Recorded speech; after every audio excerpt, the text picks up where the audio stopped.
எந்த நேரம் போலீஸ் வரும்னே தெரியாது. எல்லாம் வீட்ல படுத்துட்டு இருப்பாங்க. எந்த நேரம் வந்து 2 போலீஸும் சேர்ந்து கர்நாடகா, தமிழ்நாடு 2ம் சேர்ந்து பயங்கர டார்ச்சரு. எல்லாத்தையும் ரோட்ல உட்கார வச்சுருவாரு. ரோட்ல உட்கார வச்சு ஒவ்வொருத்தரும் அடிக்கிறது. வன்னியர் சமூகத்தை ஆமாமா.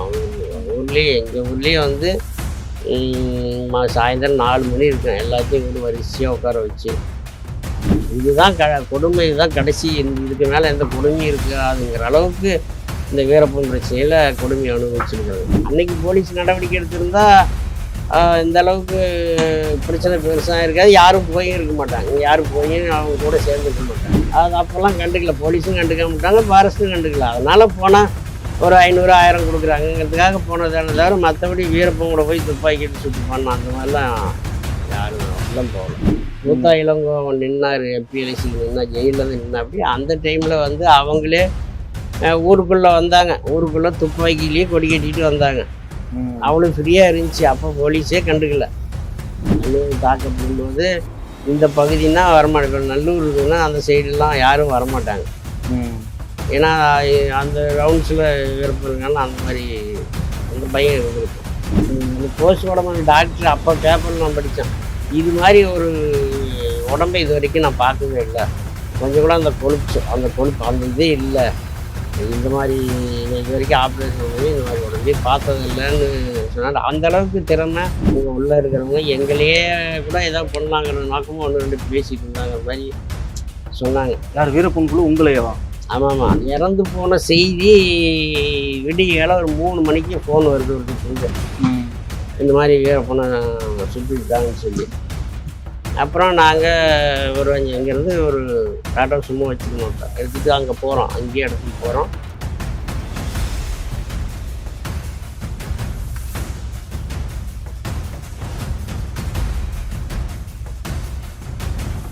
வீரப்பாளுங்க ஊருக்கே வருவாங்க போவாங்க. எதுவுமே போலீஸ் ஒன்றும் நடவடிக்கை அப்போல்லாம் இல்லை. கேபி நாச்சிமுத்தை கடத்த முயற்சி பண்ண பிறகு தான் அப்புறம் ஃபோர்ஸ் ஆகுது. அதுக்கு பிறகு சும்மா வந்து பகுதியில் இருக்கிற வன்னியர்னாவே போதும். அந்த மாதிரி கொண்டு போய் ரோட்டில் உட்கார வைக்கிறது ஏகப்பட்ட இன்னதான் கொடுமைன்னு இல்லை. அந்த அளவுக்கு அனுபவிச்சோம்.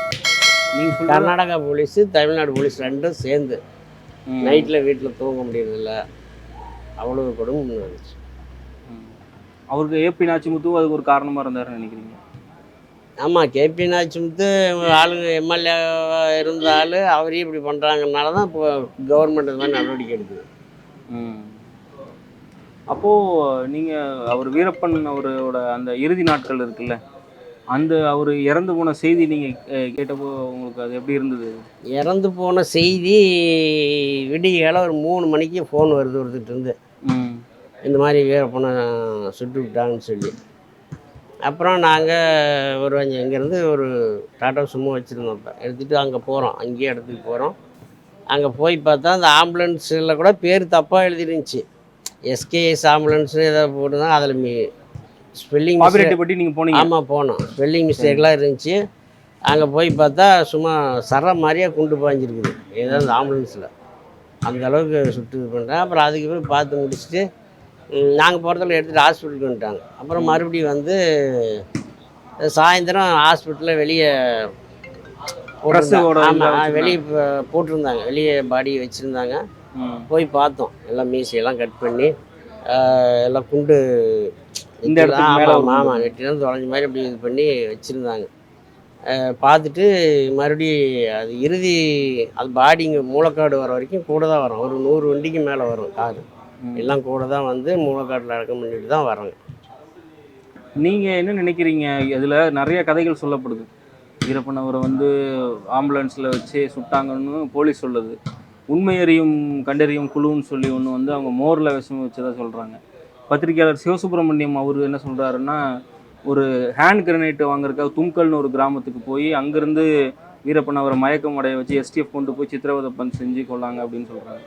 உங்களோட அனுமானம் எப்படி இருக்கு? அது இருக்கிற வீரப்பனை சுற்றுறதுக்கு வாய்ப்பு இல்லை. நீங்கள் சொல்கிற மாதிரி இந்த மாதிரி நடந்துருக்கலாம். எப்படி சொல்கிறீங்க? விஷம் வச்சு பண்ணியிருக்கலாம்.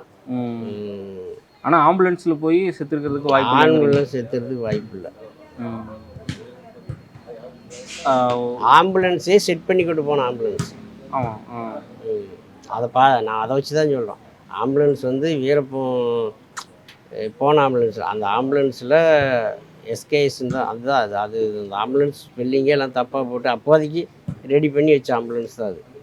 இப்போ நீங்கள் சொன்னீங்க கொஞ்சம் நெஞ்ச அவஸ்தை இல்லை நம்ம பட்டது அப்படின்னு சொல்கிறீங்க. இப்போ ஒரு வீரப்பன் அவர் காட்டுக்குள்ளே இருந்து வெளியே வந்து அவர் இறந்தாருன்ற செய்தியெல்லாம் வந்து அது தணிஞ்சதுக்கப்புறம் உங்களுக்கு அந்த பிரச்சனைகள்லாம் சால்வ் ஆகிடுச்சா?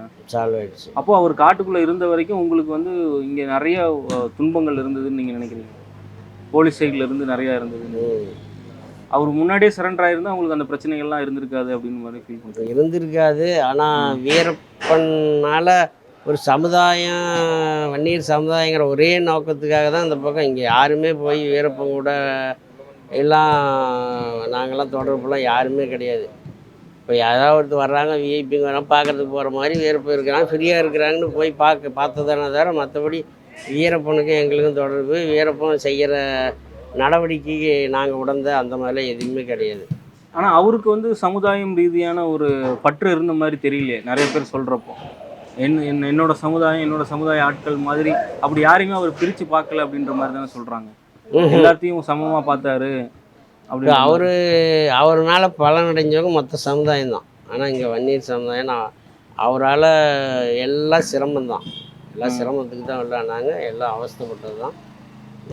எந்த நேரம் போலீஸ் வரனே தெரியாது, எல்லாம் வீட்டில் படுத்துக்கிட்டு இருப்பாங்க.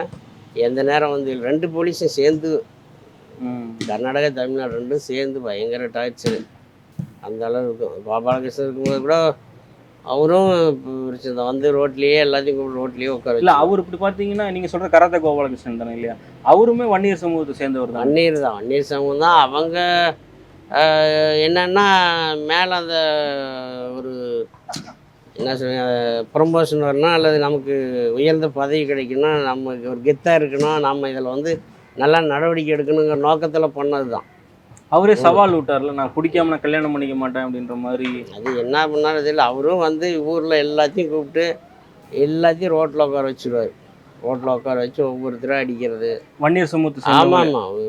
ஊர்லேயே எங்கள் ஊர்லேயே வந்து சாயந்தரம் 4 மணி இருக்கும், எல்லாத்தையும் கூட வரிசையாக உட்கார வச்சு எல்லாம். இதுதான் கொடுமை, இதுதான் கடைசி. இதுக்கு மேலே எந்த கொடுமையும் இருக்காதுங்கிற அளவுக்கு இந்த வீரப்பன் பிரச்சனையில் கொடுமை அனுபவிச்சுருக்குறாங்க. என்ன கேட்பாங்க, என்ன மாதிரி கேட்டு உங்களை அந்த மாதிரி பண்ணுவாங்க? அவர் இருக்க இடத்த சொல்லுவாங்களா? யார் போனாங்க, யார் வந்தாங்களா, இங்கே யார் வந்தாங்க, அந்த மாதிரி எல்லாம் கேட்பாங்க, எல்லாத்தையும் கேட்பாங்க. இல்லை, அவ்வளோ அதிகாரம் படைச்ச போலீஸ்னால உள்ளே போய் கண்டுபிடிக்க முடியாது, பொதுமக்களுக்கு மட்டும் எப்படி தெரியும்னு அவங்க நம்புகிறாங்க அவங்க போலீஸு அந்த டைமில்? இல்லை, இப்போ சந்தனக்கட்டை வெட்டுறாங்க, அப்போ போலீஸும் கண்டுக்கல, எல்லாம் ஃப்ரீயாக இருந்தாங்க. ஒரு லோடு ஒரு தலை சுமை தான், அந்த மாதிரி கொண்டு வந்தால் ஏதோ கூலி எவ்வளோன்னு கொடுப்பாங்க. அதுக்காக வயிற்று பிழைப்புக்காக 1-2 போனது தான். அதை வச்சு தான் இது பண்ண. அன்றைக்கி போலீஸ் நடவடிக்கை எடுத்திருந்தா இந்த அளவுக்கு பிரச்சனை பெருசாக இருக்காது, யாரும் போயும் இருக்க மாட்டாங்க, இங்கே யாரும் போயும் அவங்க கூட சேர்ந்துருக்க மாட்டாங்க. அன்னைக்கு பார்த்தீங்கன்னா இங்கே ரோடு இப்படி போனால் கட்டா அப்படி குமிச்சு கிடக்கும், வெளியே எல்லாமே தெரியும், அப்படியே தெரியும். அது அப்போல்லாம் கண்டுக்கல, போலீஸும் கண்டுக்க மாட்டாங்க, ஃபாரஸ்ட்டும் கண்டுக்கல. அதனால் போனால் ஒரு 500-1000 கொடுக்குறாங்கிறதுக்காக போனதானே தவிர மற்றபடி வீரப்பன் கூட போய் துப்பாக்கிட்டு சுட்டு பண்ண அந்த மாதிரிலாம் யாரும் அப்படிலாம் போகல. மெயினாக அவங்க கான்சென்ட்ரேட் பண்ணி எஸ்டிஎஃப் நிறைய பேர் அரெஸ்ட் பண்ணதுக்கு ரீசன் என்னவாக இருந்ததுன்னா, அவங்களுக்கு அரிசி கொடுத்தாங்க, பருப்பு கொடுத்தாங்க, உள்ள அவர் காட்டுக்குள்ளே இருக்கிறதுக்கான பொருட்கள் எல்லாம் இங்கேருந்து போச்சு அப்படின்ற மாதிரியான உளவுத்துறை ஆப்ரேஷன் மூலிமா தான் நிறைய பேரை இது பண்ணியிருக்காங்க. அந்த மாதிரி இங்கே மக்கள் மத்தியில் அந்த விநியோகம் இருந்ததா? காட்டுக்கு அரிசி கொடுக்குறாங்கன்னா இப்போ வீரப்பன் உள்ள ஃபாரஸ்ட்டில் இருக்கிறாங்க, ஃப்ரீயாக ஊருக்கு வந்துக்கிட்டு போயிட்டுருக்குறாங்க, வந்து கடையில் கேட்குறாங்க, யாருன்னு தெரியும், கடையில் அந்த மாதிரி வாங்கிட்டு போகிறாங்க, அந்த மாதிரி வாங்கிட்டு போயிருப்பாங்க, அது இல்லைன்னு சொல்ல. அந்த மாதிரி கொடுத்தானே தவிர வீரப்பன் ஒரு குற்றவாளி, அவன் மறைஞ்சிருக்கிறான், கொடுத்து உதவி பண்ணலாங்கிற நோக்கத்தெல்லாம் யாருமே கொடுக்கல. அப்போ அன்னைக்கு வந்து போலீஸே கண்டுக்கல, அப்படி இருக்கிற டைமில் கடையில் வந்து வாங்குவாங்க, அந்த மாதிரி கொடுத்துருப்பாங்க. நீங்கள் போய் காட்டுக்குள்ளே சந்தித்த டைமில் அவர் சேத்துக்குழி கோவிந்தன் அவரை பார்க்குறது? ஆமாம், 2 பேர் தான் இருந்தாங்க, அவங்க 2 பேர் தான் இருந்தாங்க. நாங்கள் என்ன வந்து ஒன்றும் இல்லை, அன்றைக்கி வெள்ளிக்கிழமைனாலே ஏதோ பழம் சாப்பிட்டு இருந்தாங்க, ஆப்பிள். என்ன வந்ததுன்னு நானும் இன்னொருத்தருக்கு என் கூட அவர் வந்து வாதியார் யாருன்னு சொல்ல, 2 பேர் தான் போனோம். என்ன வந்துன்னு கேட்டால் சும்மா பார்க்கலான்னு வந்தாங்க அப்படின்னாங்க. அப்புறம் எங்களுக்கு ஆளுக்கு ஒரு பீஸ் கொடுத்தாங்க, சாப்பிட்டு நாங்கள் அது சாப்பிட்டு முடிக்கிறதுக்குள்ளே அடுத்த இடம் மாறிக்கிட்டாங்க. ம். இப்போ நீங்கள் சார்ந்த கட்சி மேலே அவருக்கு நிறைய பற்று இருந்த மாதிரி தெரியுது. அதாவது பொதுவாக பாட்டாளி மக்கள் கட்சியிலேருந்து வந்தால் அவருக்கு ஒரு தனி அபிப்பிராயம் இருக்க மாதிரி இருக்குது. அதை பற்றி இல்லை இல்லை, அவரு பற்று இருந்ததா இல்லையா தெரியல. அவர் பேசணும்னு நாங்கள் பார்க்கல. அவர் கூட இருக்கிறவங்க சும்மா இப்படி போகிறவங்க தானே ஃப்ரீயாக இருக்கும்போது கூட இருக்கிறவங்க நம்ம மாம்பழத்துக்கெல்லாம் சப்போர்ட் பண்ணுங்க மாதிரி அவங்களே ஒரு டைம் எப்போ அந்த பூத்தா இளங்கோ அவரே பேசுகிறப்போ ஒரு வீடியோலேயே சொல்லியிருக்காரு. பூத்தா இளங்கோ நின்னார், எம்பி எலெக்ஷனுக்கு நின்னா, ஜெயிலேருந்து நின்னா. அப்படி அந்த டைமில் வந்து அவங்களே ஊருக்குள்ளே வந்தாங்க. ஊருக்குள்ளே துப்பாக்கிலேயே கொடி கட்டிட்டு வந்தாங்க. அவ்வளோ ஃப்ரீயாக இருந்துச்சு. அப்போ போலீஸே கண்டுக்கல. அந்த மாதிரி சூழ்நிலை தான். அப்படி அந்த அது ஃப்ரீயாக இருக்கனால தான் இவ்வளோ பேர் வீரப்பன் கூட போய் இந்த சந்தனக்கடைக்கு போய் 1000 2000 வாங்கிட்டு வந்தது. அதுதானே தவிர மற்றபடி அவங்க கூட சேர்ந்து கொள்ளையடிச்சு சம்பாதிக்கணும் யாரும் இந்த பகுதியில் இருக்குல்ல. நீங்கள் ஒரு பொதுவாக ஒரு விஷயம் சொல்லப்படுதில்ல, இங்கே இருக்க மக்களுக்கெல்லாம், அதாவது மலை சார்ந்து இருக்கக்கூடிய மக்கள், அந்த பகுதியில் இருக்க மக்களுக்கெல்லாம் அவர் பாதுகாவலனாக இருந்தாருன்னு சொல்கிறாங்க. நீங்கள் என்ன நினைக்கிறீங்க? பாதுகாவலன்னா இப்போ அவர் இருக்காருன்னா அந்த ஒரு பயமே தான். அது வீரப்பன் இருக்கிற அப்படியே மக்களுக்கு அவர் மேலே இருந்த பயமா? இல்லை, மக்களுக்கு இல்லை, காவல்துறைக்கு இருந்த பயம். காவல்துறைக்கு கூட. காவல்துறையுமே அப்போ வந்து ஏன் பிரச்சனை இல்லை, ஏன் அவங்கள போய் தொல்லை பண்ணணுன்னு அந்த மாதிரி கம்முன்னு அமைதியாக தான் போனாங்க. ரெண்டாவது இந்த கர்நாடகா பிரச்சனை அந்த மாதிரிலாம் வரும்போதெல்லாம் வீரப்பன் இருக்கும்போது கொஞ்சம் அமைதியாக இருந்தாங்க, யாரும் ஒன்றும் வரல. வீரப்பனும் போய் அவங்ககிட்ட பிரச்சனைலாம் அவரோட எச்சரிக்கை குரலுக்கு கர்நாடக அரசு பயந்து சில விஷயங்கள் செய்யாமல் இருந்ததுன்னு நினைக்கிறீங்க இல்லையா? அது தெரியல கர்நாடக அரசு. ஏன்னா அங்கே இருக்கக்கூடிய தமிழர்கள் தாக்கப்படுறப்போ இவர் ஏதோ பண்ணுவாருன்றதுக்காக பயந்தாங்கன்னு சொல்லப்படுது. ஆமாம் ஆமாம், அது உண்மைதான். தமிழர் தாக்கப்படும் போது இந்த பகுதின்னா வரமாட்டேன். இப்போ நல்லூர் இருக்குதுன்னா அந்த சைடெல்லாம் யாரும் வரமாட்டாங்க. ஏன்னா அந்த ரவுண்ட்ஸில் வீரப்பன் அந்த மாதிரி அந்த பயம் இருந்திருக்கும். இப்போ வீரப்பன் அவரோட இறுதி நாட்களில் வந்து பார்த்தீங்கன்னா கொளத்தூரில் ஒரு துரைப்பாண்டியன் ஒரு இன்ஸ்பெக்டர் இருந்தார். அவர் மக்களோட ரொம்ப இன்டாக்டாக இருந்தார் அப்படின்னு சொல்லப்படுது. அவரை பற்றி உங்களுக்கு ஏதாவது? ஒரு சிலருக்கு அப்படி இருந்திருப்பார். அவரும் அதிகாரத்தை கையில் எடுத்துக்கிட்டு என்ன பண்ணுவோம் அந்த மாதிரி பண்ணுவார் தான். 3 மணிக்கு இந்த மாதிரி வீரப்பனை சுட்டாங்கன்னு சொல்கிறாங்க. நாங்கள் போகிறோம், பார்க்குறோம். நம்ம அந்த ஆம்புலன்ஸில் இருக்கிற ஸ்பெல்லிங்கை வச்சே தான் இதை செட் பண்ணியிருக்கான்னு நான் சொல்கிறேன். நீங்கள் சொல்கிறீங்க அவர் காட்டுக்குள்ளே இருந்த வரைக்கும் நிறைய இங்கே வேதனைகள் இருந்தது அப்படின்னு. ஆனால் பொதுவாக வட மாவட்டங்கள், தமிழ்நாட்டில் இருக்கக்கூடிய வட மாவட்டங்கள் எல்லாத்துலேயுமே அவர் ஒரு பெரிய ஒரு ஹீரோவாக தான் கொண்டாடுறாங்க இல்லையா? அவங்களுக்கு தெரியாது இங்கே என்ன நடந்ததுன்னா, அவங்களுக்கு தெரியாது. அது பார்த்தீங்கன்னா ஹீரோவாக கொண்டாடும் வன்னியர் தான். அவர் ஒரு திறமையான வீரமான ஒரு ஆளுங்க இருந்திருக்கா அப்படிங்கிற மாதிரி அந்த இதுதான். இப்போ பார்த்தீங்கன்னா உண்மையும் கூட தானே. 2 மாநில போலீஸ் இராணுவம் முதற்கொண்டு காட்டுக்குள்ளே பிடிக்க முடியாமல் ரொம்ப கஷ்டப்பட்டுருக்காங்களா ஒரு 20 வருஷம். ஆமாம், அது ஒரு திறமை தான், யாருக்கும் அந்த மாதிரி வராது. இப்போ பார்த்தீங்கன்னா மலையில்